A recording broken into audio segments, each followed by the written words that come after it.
My name is Kostas Terzidis, and I am a professor at Tongji University in the College of Design and Innovation. I'd like to start with a definition. Cybernetics, obviously a Greek word. I'm Greek, and we Greeks value definitions because they allow us to understand what we're talking about. How can I talk about something that I don't know? But also, a definition allows us sometimes to see things that we didn't see at the first sight.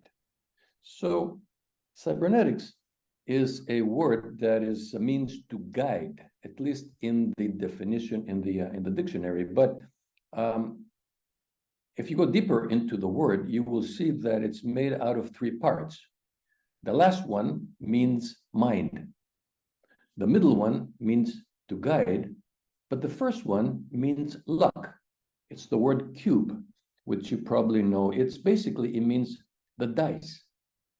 It means the horn which you throw the dice through. So luck, randomness, is an important factor in the definition of the word cybernetics. So we can redefine, in a way, this word as guiding through randomness. It's not only the target that we're trying to acquire, but it's also the path to it, how to avoid events, random events. It reminds me of, Greek mythology. You probably know the Argonautic expedition or the Odyssey, and they don't go straight to their target because somehow they can't. Random events are obstacle in their ways. So Jason and Odyssey, they have to go through monsters and savages and thunderstorms, hurricanes, deceiving people, traps, which they find in their way. That is why the story is interesting, though. Otherwise, it would be so boring. I just go from A to B. But no, it is the randomness that gives value to the process. So in cybernetics, we have a lot of the word feedback, right? And a feedback is something that is very simple, basically. It's something that feeds back to itself. And in a way, it is a balancing system, right, between two things. Something comes in, something comes out, and what comes out gets back to itself. So even though it is unpredictable what's going to be the behavior when it comes back, at the end, the system balancing itself out in a kind of deterministic way. But what if we have randomness in the process of feedback? In other words, we're not exactly sure what's going to come back. Is it going to be exactly what we expect, or there's going to be something lost in the way, or something is being deviated to go in a different direction? And that, I think, is very interesting because it gives us a different perspective on feedback, where the feedback is not necessarily predictable. Okay, so let me give you some examples, right? So we start with something called output. Something comes out, okay, we already know it comes out of the system, and something comes in, we call it input. So when something comes in and something comes out, the system becomes what we call responsive. So for example, take this case over here. We have a photocell on the left side and we have a motor. So as the shadow is being cast on the photocell, that affects the direction of the motor. And you can see it's from the left side, we have a feedback or a response on the side of the motor. Now, a feedback is a little bit different because some of the information comes back to itself. So let's take the same system that you just saw. And here I take the photocell and I stick it on top of the motor. So now as the motor moves, it affects the position of the photocell, right? So you can see over here, I'm moving and the shadow is being cast, but as the motor is being told to move, it starts moving around. But what's also very interesting in this particular example is that the surface is very shiny. So there is a random effect that makes the system appear as if it is trying to avoid something, okay? It looks like it has a mind of its own, and it looks, you could say it looks very cute, okay? So what if we have two systems, okay? Two feedback systems, which are getting information from outside. So for example, here we have a shadow, but it affects two systems, not one, as we had in the first one. And you can see that each one has a different behavior based on how the shadow gets casted. But what if we cast a shadow to one another? So in other words, we're not going to look for a common input, but we're going to make the input of the one be the output of the other. So the one is a shadow, an umbrella to the other one. Look at the behavior of these two systems.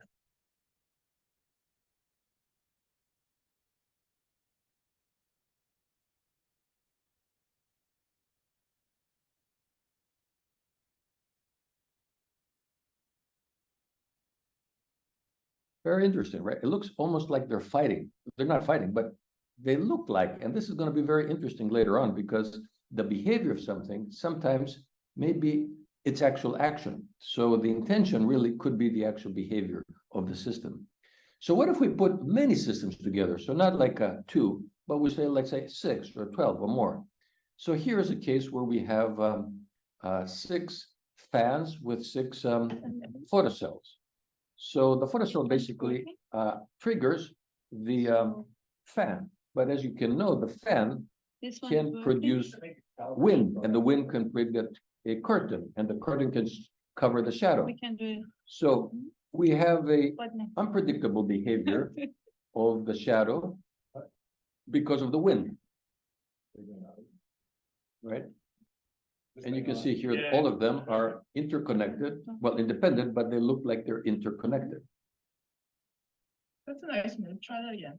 Slide your hand over. So what we're going to do here, we put little balls of foam that cover the screen. So basically, we produce a shadow that is very random, if you like, because these balls are moving around, but they produce a shadow which actually makes the fans go on and off.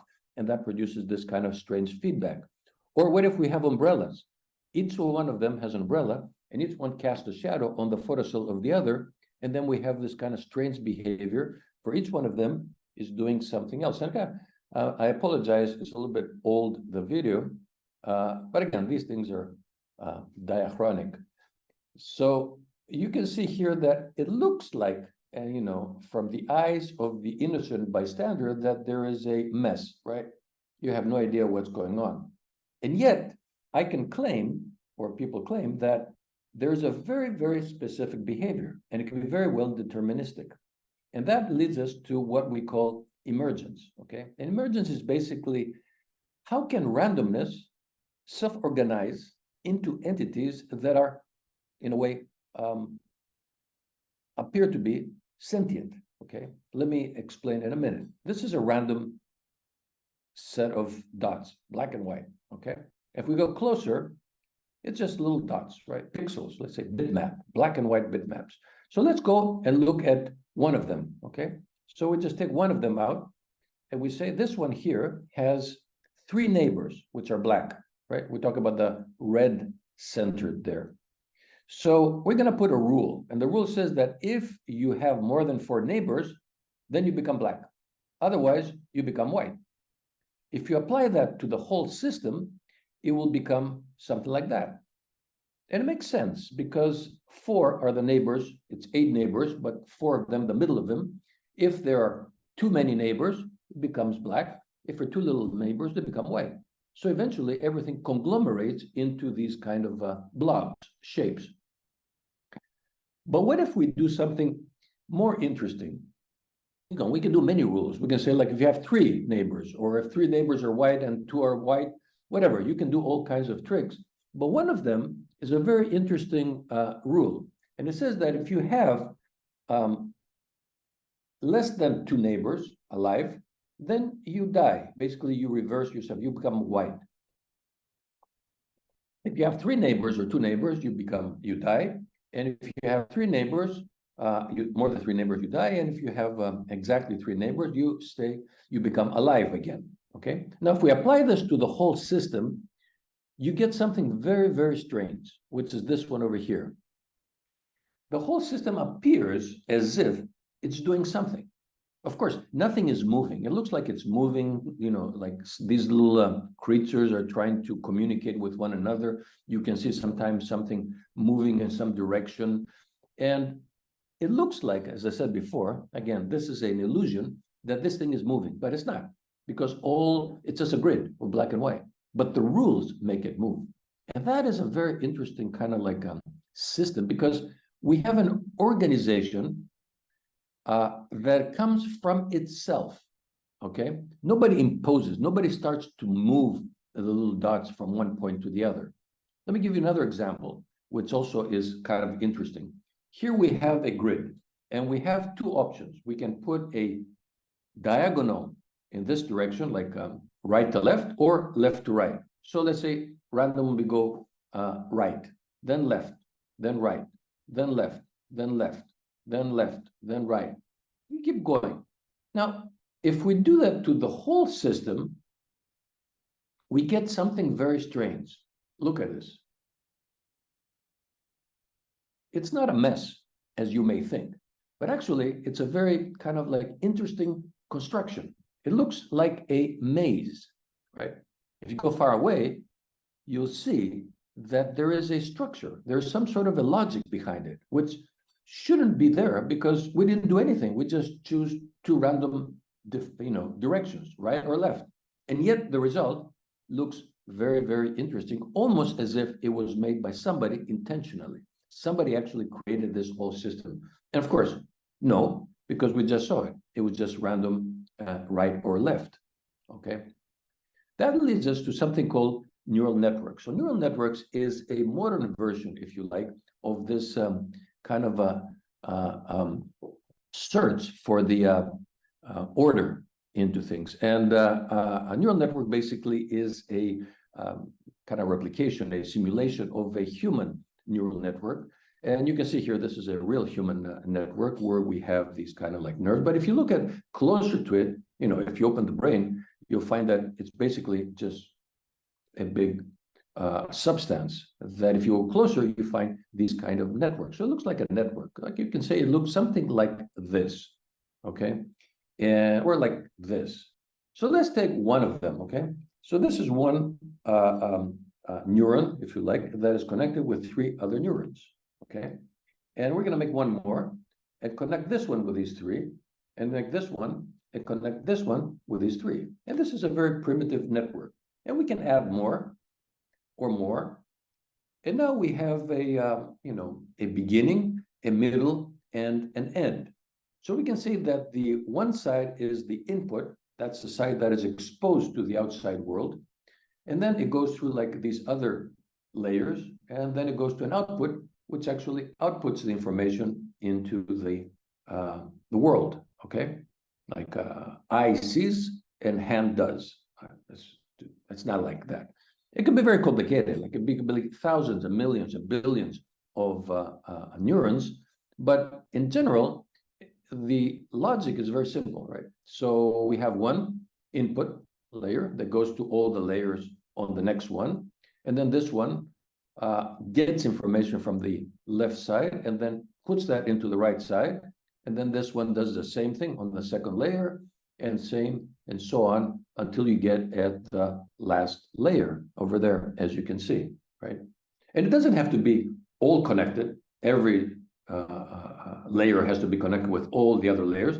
It could be some of them. For example, here, this neuron is connected only with some of them on the other layer, or this one over here, right? So it doesn't have to be that complicated. Or it could be like a big, big network, which is only connected with the ones that are close to them. So this one over here is connected with the one on the previous layer, or this one is here connected on the previous layer. Of course, they don't have to be in a grid, right?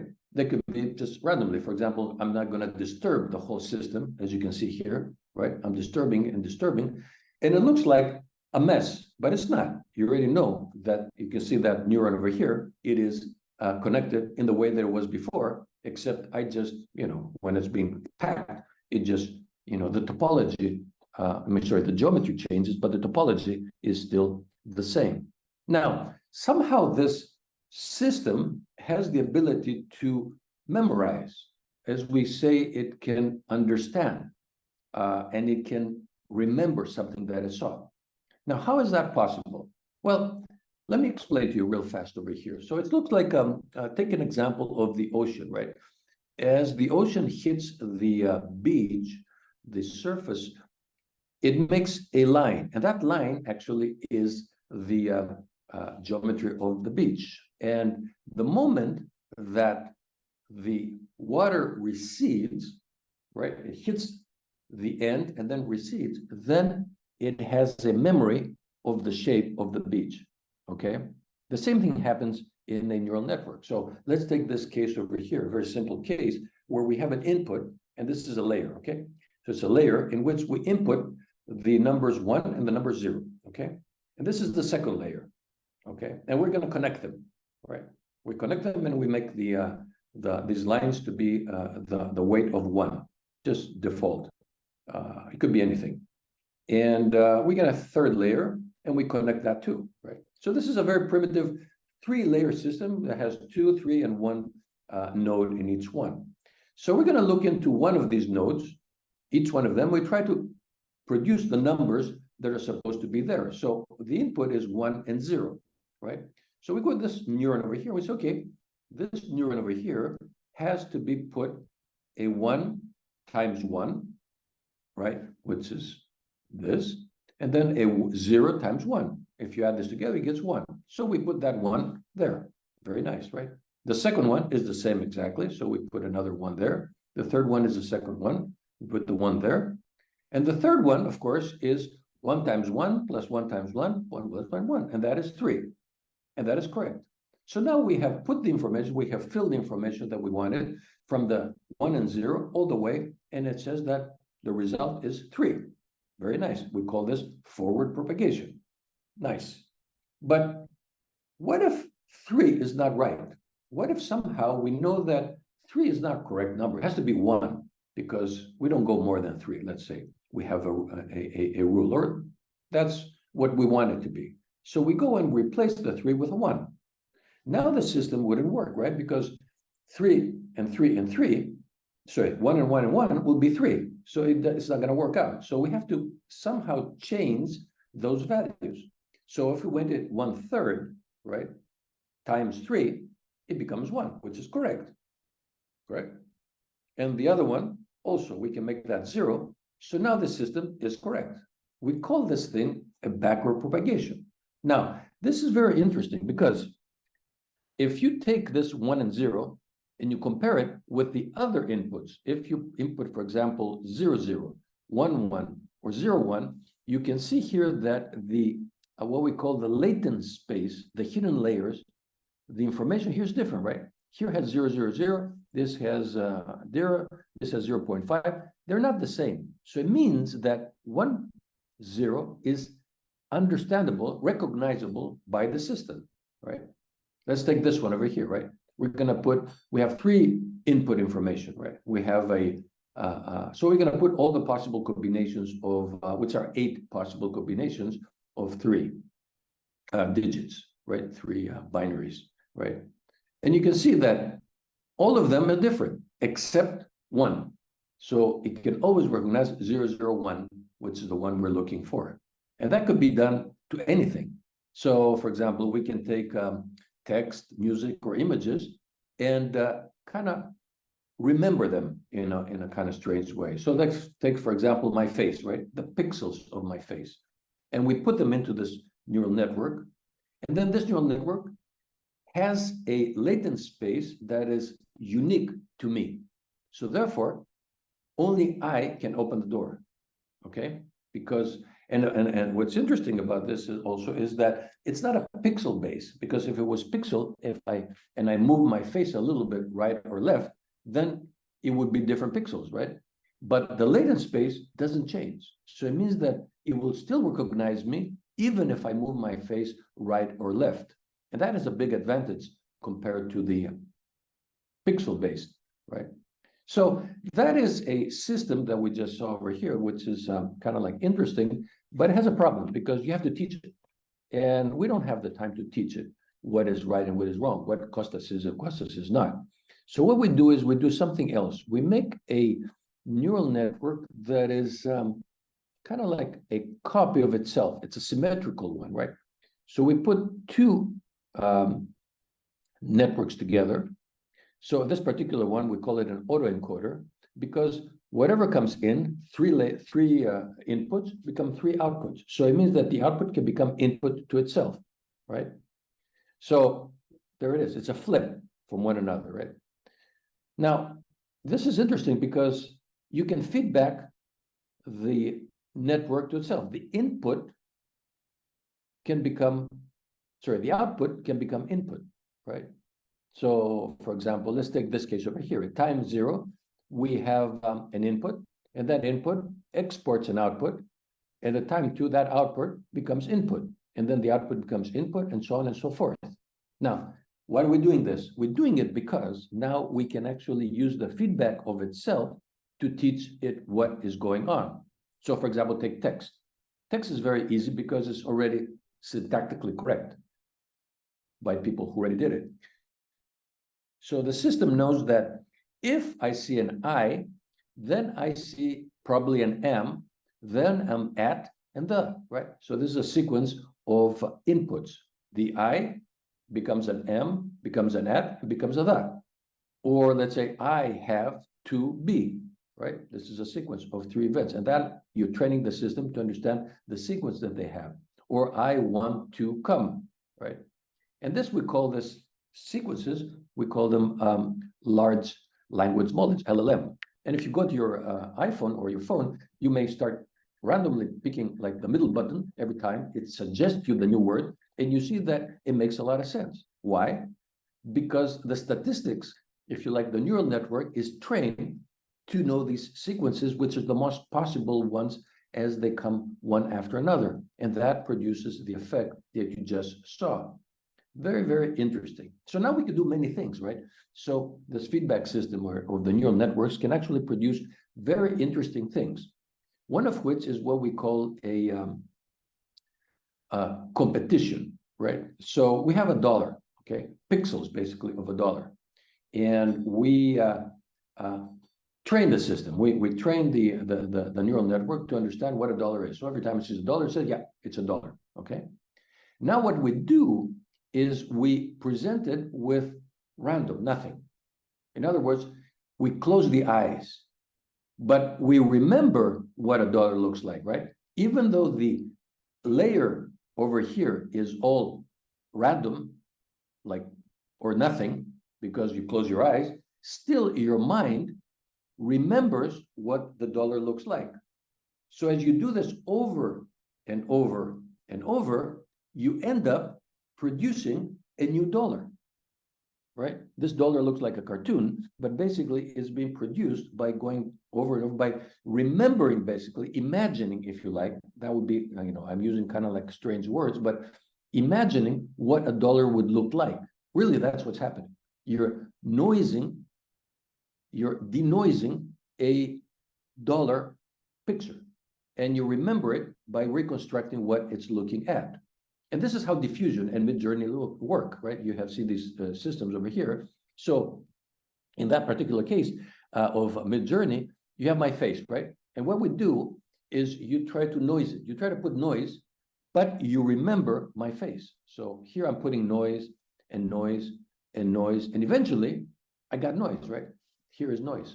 But really it's not noise because I have a memory of me, okay? It looks to the eyes as if I have noise, but in my memory, it is there. So it's here, I'm noising my face, and I'm noising a hat. Now I take these two noises, this one and that one, and we combine them together, and then the hat comes onto my head. So I'm combining two things together. And of course, it's not that simple. There's a lot of things you have to know where the hat is going to be fitting, and it's all based on context, or based on where things are and the timing that they're put there. But at the end of the day, what you're doing is you're closing your eyes and trying to remember what I look like and how to remember what a hat looks like. And then in your mind, you combine these two memories, if you like, of my face and my hat, and you make a new hat, right? And that's really what's happening over here. Okay, so for example, these are like faces, like, again, these have to come from somewhere, and they come from databases, and that's why databases are so important. And hats have to come from database. So you randomly pick a face, randomly pick a hat, and then you put them together and you produce the effect that you have. But that, in a way, is a little bit of a problem. And the problem is that, first of all, the data is closed. It's a closed space, right? This is all the faces. You cannot get a face that is not there. You cannot get a hat that is not there, okay? And that could be a problem because it leads towards a misconception of what really is the production of this new thing. It produces what we call a fake thing. What do I mean by fake? I mean that this thing actually is not really what it looks like. It's not a real but original, if you like, something that didn't exist before. It did exist. Let me give you an example here. You probably remember morphing, right? Morphing is a very common back in the 1980s. And, the famous Bushama, right? You know who Bushama is. It's this guy here, okay? Now, if you look at this guy, it's kind of strange because he looks like Bush, but he looks like Obama at the same time, right? So it has this kind of strange feeling that I'm seeing two things at the same time. And of course, the way you do it is basically you take the two faces and you put them together. And the technique is pretty simple. You take the word Bush and the word Obama and you combine them together to make a new word. But basically, all you do is you go into the database and you select one picture of Bush and you take one picture of Obama. And then you take the pixels on the screen, right? You find where the eyes are, where the mouth is, and then you combine them together by interpolating the value because one eye is going to be a little bit out, a little bit a little down. So you have to put the in between, if you like, and you produce this image called Bushama, right? Very, very interesting. Now, if you go into Midjourney and you prompt camera cat, you're going to get this. It's not going to be a camera that looks like, it's not going to be in between a camera and a cat. You're going to have this camera with a cat in a kind of strange way. It almost appears as if they are somehow sentient, like logically understands what a cat is and what a camera and produces a new version of it. But how does that work? Well, it's very simple again. It's almost the same as the morphing. You have a camera and you have a cat. So you go into the database and you select a random camera. You go into the database and select a random cat. Then you extract a neural network, the latent space of the camera and the cat. And you take these two latent space, interpolate them, and produce, I mean, again, it's a little bit more complicated than that, but we say it's almost similar, that you take the in-between, the adjusted value of the latent space, and that produces the cat that you saw, which is a little bit different because it's not pixel-based, it's more like memory-based, it's more like ontology-based. And that actually is a very important thing. Of course, the Bushama thing was a big thing back in the 1980s, and people were very scared about it. They thought like, oh, if we can make these kind of things, we're going to produce terrible political problems, or we're going to produce monsters if we start morphing people with animals. And that is true. Of course, it was very, very, kind of scary, but at the same time fun, because you kind of like played with these games of kind of parenting, merging, hybridizing people with anything or anything with anything. The same is true today, where you have the same problem with political things. Like, for example, you can have like, this is all from Midjourney, where you actually prompt like, make Trump be friends with Biden, or like, put, whatever, all these kind of things. It's just a prompt. You just make it. So the people are dangerous, actually, who write the prompts. But the system itself merges the thing that you tell them, right? It's basically a modern version of the of morphing. Okay, and if you ask one of the most important people in this field, who has a great record, Chomsky, he says that this isn't just sophisticated high-tech plagiarism, which is true. It's just plagiarism. So in other words, there's nothing original in this whole thing. They're just combining things that already existed into a new thing. But that brings up a very interesting concept, which I call diapathy. Now, what is diapathy? You probably never heard that word before, because I just made it up, okay? It's my own word. And it comes from the word sympathy. You probably know what sympathy is. Sympathy is when you like somebody, right? Or empathy. Empathy is when you feel for somebody. You feel that I am like you, or I feel I'm in your shoes. I'm with you. So, for example, you can get the feeling of being a cat, the feeling of being flying in the sky, the feeling of, I don't know, being a dog, or anything that is, so you are empathetic. You have a empathy for that. And computer graphics are very important because they can allow you to see things in a way that is much more realistic. For example, the sounds and the motion and moving in a space makes it much, much more realistic than you would experience in real life. And sometimes it's even more real than the real thing. For example, here, you cannot tell if it's really true or not true, right? I mean, of course, this is graphics and nothing really happens, but to humans, or no animals are being harmed in this movie, but you get this kind of like idea that there's something going on. Hi, everybody. You can also Hi, put Kostas. yourself, right? Costa, can you do me a favor? Can you press are you a robot? So it could be somebody else. I can be like somebody else that I can never be, but I can also be myself, right? I can make myself be a very good singer or a very good dancer, or I can look at myself when I was, let's say, 5 years old, back in 1967, okay? And that is what we call empathy. Now, diapathy is a very different concept. It's similar, but it's different. Diapathy is when you use something or you use somebody to become, okay? So I use somebody to make me be, all right? What do I mean by that? Take the case of a very good example is a fruit.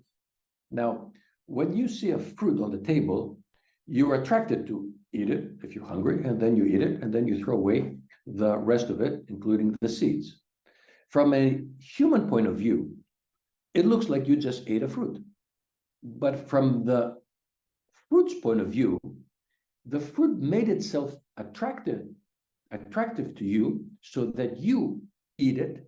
And by eating it, you throw the seeds somewhere else. So in other words, it used you to become, okay? Or take a flower, right? A flower, it looks like the bee or the bird is attracted to the flower, but really the flower makes the bee attracted to it. It uses it in order to become. And that is a very strange concept because we reverse the whole role of things. So for example, a teacher, right? I'm a lecturer right now and I'm lecturing to you, but without you, I'm nobody. You make me who I am. The environment of Zoom and you people and the audience makes me who I am. Otherwise, I'm just talking to nobody, right? And at the same time, you make yourself who you are through me. By looking at me, you become the audience, right? And this is a very strange kind of thing because in many ways we think of it as the same thing, but it's not. We change the point of view of things. So is the kid playing with the ball or the ball is using the kid to become?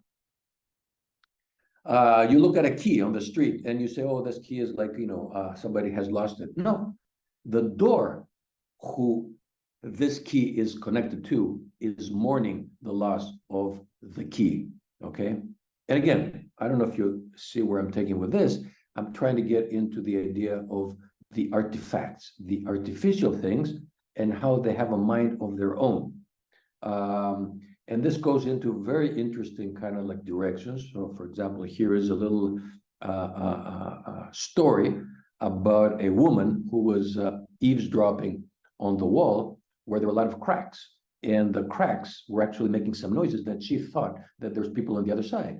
And every night she would hear the voices or whatever these on the cracks. And one day she went on the other side of the wall to find who is there because she was so interested in the stories, only to find that there's nobody there. So basically what she was doing, she was hearing the cracks. The cracks were talking to her. So the cracks were the ones who actually were the actors in the story, not the humans behind it. It goes into many, many directions. And this, for example, is a secret. What is a secret? A secret is something that we own, or is it something that it owns us? Okay, it can affect us, it can do things to us, so it has a mind of its own in a kind of strange way. And it goes, like I said before, like this is a note in a piece of paper that somebody wrote. He could have died now, he can be gone. We don't know, we have to interpret what that means and how it goes on. And this becomes a very rich area of investigation into artificial intelligence. What really is artificial intelligence in a kind of like ontological, if you like, existential way? The things around us, the objects that we have a mind of their own. Or what if they had a mind of their own?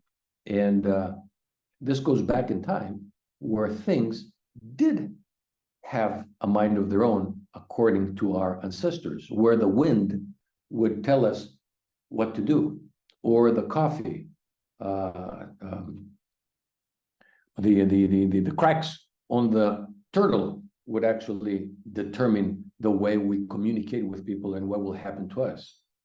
And this leads us to many, many different stories. This is a story that I wrote. It's a little play, a one-act play about the Russian roulette. The Russian roulette, as you probably know, is a very dangerous game. Don't play it. But what's interesting about it is that it has randomness about it. There are 6 holes and 1 bullet. And you can shoot, but you never know if you're going to be killed or not. But at the same time, the gun knows. The gun knows where the bullet is. So if we look at from the point of view of the gun is aware of the position of the lucky bullet, and you don't. And this became like a nice little theatrical piece in which we are dealing with 2 personas here, 2 actors. One is a drug addict, a person who wants to kill himself, but he cannot do it because he is too weak. And the gun, which is the Russian roulette. So the gun actually is in a conversation with the human, because the gun actually doesn't want to kill the human, because if it kills the human, then it won't be a gun, it will be a gun again. But now it's a friend. It gave him an existence. The gun used the person to become. And of course, the person will want to use the gun to not become, because so this kind of game between predictability and unpredictability became a nice theatrical piece that I have put together, which leads us to the final part of what I'm going to say here, which is 2 experiments. And these experiments are very interesting because they give us a kind of like different direction of cybernetics in a kind of like more futuristic way. And the first one is experiment that is related to a story. And the story is related to me being in the lockdown. During the lockdown, I had a lot of time. And during that time, I was watching movies. Now, one of these movies was this one called True Stories by David Byrne. You probably know him from the musical group called Talking Heads. Anyway, it doesn't matter. He wrote this little movie, which was very interesting, and I was kind of like very fascinated by it. But as I was looking at the movie, there was the last scene, the closing credits on the movie, and there it is. And this is actually the last frame in the whole movie. I saw the whole movie, of course, and I saw something very interesting in this. And I look at it again and again. I saw like there's a phrase at the bottom. I don't know if you can see it over there. It says, if you can think of it, it exists somewhere. Now, I was very fascinated with that because I thought it was a very philosophical argument.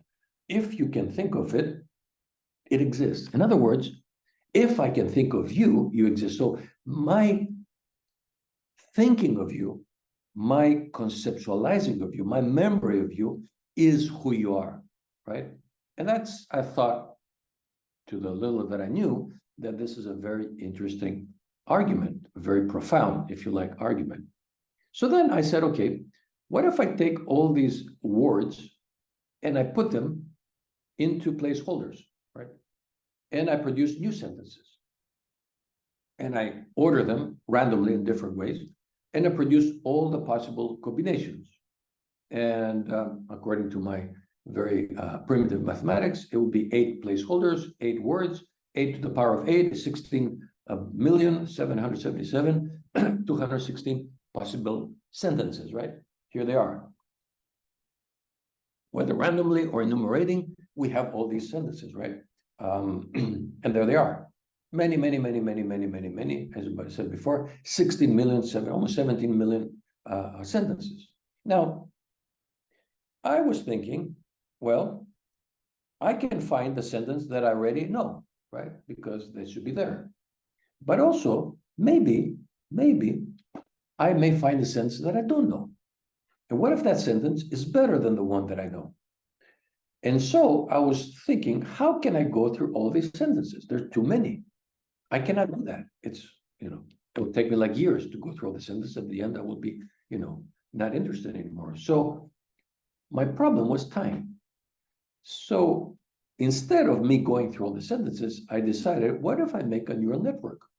A neural network basically is a way of making a copy of me, right, that actually can discern all of these sentences and eventually can recommend, based on my preferences, some sentences that would be appropriate for my liking.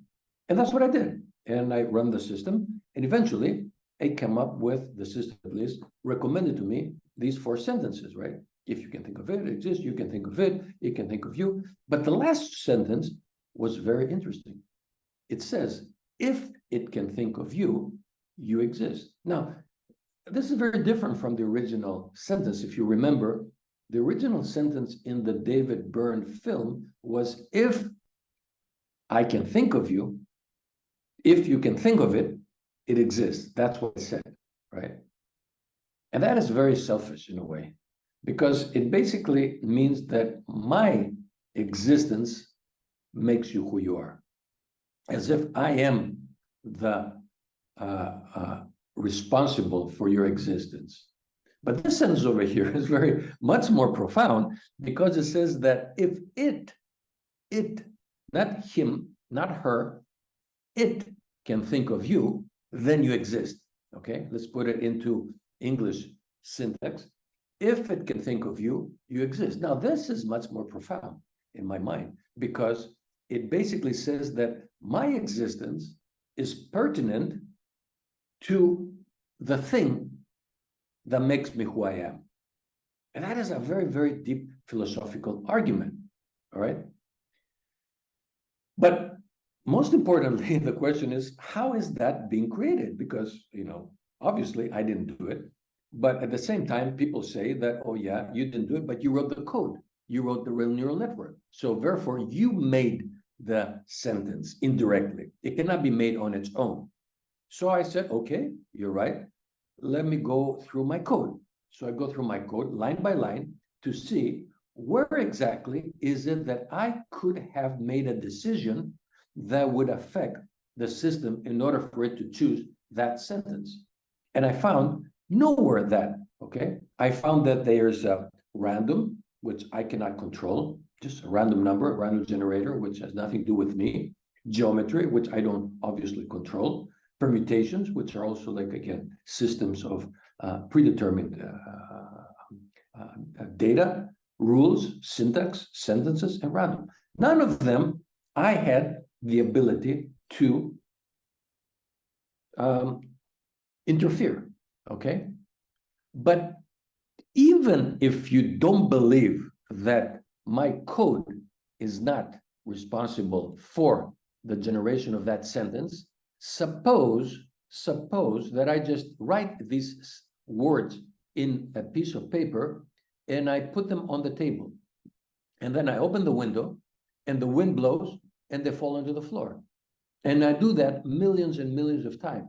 Is it possible that one time, just one time, there's going to be the sentence that we just generated? If it can think of you, you exist. Duh. obviously it will happen, right? And the problem again is that who is the author of this sentence? It's a very profound sentence. I mean, the previous one is probably David Byrne, right? It's a person, it's a human, it's a sentient man who said, like, you know, I'm going to write this sentence. He thought about it, and somehow through his life, he wrote that sentence. But this one over here, which is the it, who wrote it? Who is responsible for that? You know, and you know, people have a lot of objectives about this kind of experiment, and I know it's true. And they say, like, oh, at the end of the day, I have to interpret it, right? So therefore, it doesn't matter because it's text and I have to interpret it. That is true. But at the same time, forget as if it's words and sentient word like syntax, language. Suppose that it was a lock, okay? Just a lock. And as I go through different combinations, one time it opens, right? Now, opening a lock has nothing to do with sentient. It's just a opening into a world, okay? And that was done by random. So what I'm trying to say here is that the random itself became the, what's the word? The creation of the feedback system that actually solved the problem, okay? And it was not me with my sentient logic that actually solved the problem. It was the randomness that made me, okay? I was created through the randomness basically is the author, if you like, of that sentence, or whatever you want to call it. Okay, so experiment number 2, okay?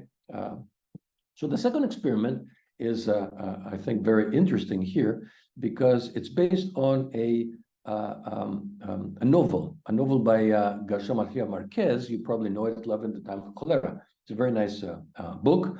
And during the lockdown, during COVID, I had an infinite time at my disposal. So I read this book one more time. And actually, there's also a movie.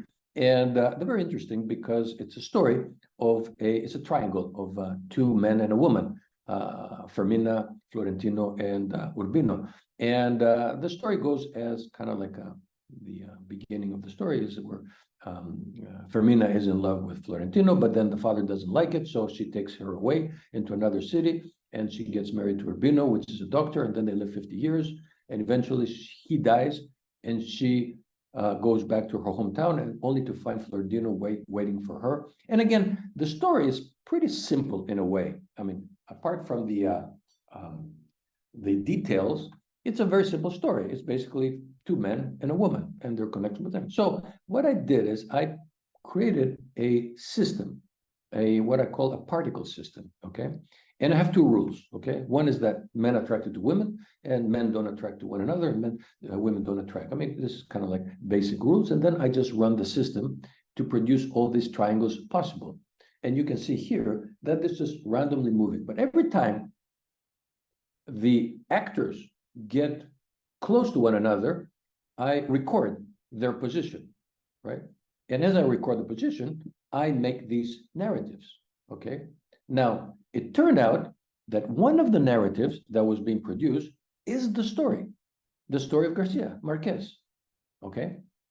Which is very funny because, again, this is completely random, but it turns out that this random event did have a copy, produced a copy of the story itself.